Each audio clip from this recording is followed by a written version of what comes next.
ভিডিওটা শুরু করার আগে সবাইকে একটা কথা বলে দিই যে কোনো পার্ট স্কিপ করবেন না। যদি কোনো কিছু মিস করেন তাহলে কাজটা কিন্তু হবে না। আর একটা কথা হলো, আইএমই নাম্বার চেঞ্জ করবেন না, অবশ্যই বক্সে দেওয়া আইএমই নাম্বারটা বসাবেন, কারণ এটা আইনগতভাবে অপরাধ, যেতে আপনার জেলও হতে পারে। কাজটা শুরু করার আগে আপনারা অবশ্যই আপনাদের অরিজিনাল আইএমই নাম্বারটা কপি করে নেবেন। আর যাতে নাই তার আগে আপনার ইঞ্জিনিয়ারিং এর মডেম ফাইলটা ফ্লাশ করবেন। ফ্লাশ করলে অবশ্যই আপনার ফোনটা স্ক্রিন আসবে, তখন আপনারা কপি করে নেবেন কিউসিন ফাইলটা।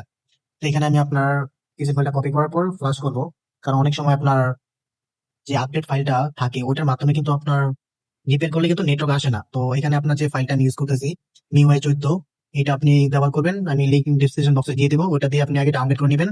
অবশ্যই বুটলোটা আনলক করা থাকতে হবে। ডাউনলোড করার পর আপনারা এটাকে আপনার ওয়াইপ ডাটা করবেন। আইএমই নাম্বার ওয়াইপ ডাটা করার পর কিউসি আইপি নাম্বার রাইট করবেন, তারপর কিউসিন রাইট করবেন। ভিডিওটা আপনার পুরোপুরি দেখতে পারেন, দেখে শুনে তারপর আপনারা কাজটা করতে পারেন। অবশ্যই ভিডিওটা ফুল দেখবেন, কারণ কোনো পার্ট যদি মিস করেন তাহলে কাজটা হবে না, নেটওয়ার্ক আসবে না। আর সবার শেষে আপনার আরএস এ দেওয়া আছে যে কত আরএস এ কোথায় লাগাতে হবে, অবশ্যই আরএস টা দেখে নেবেন।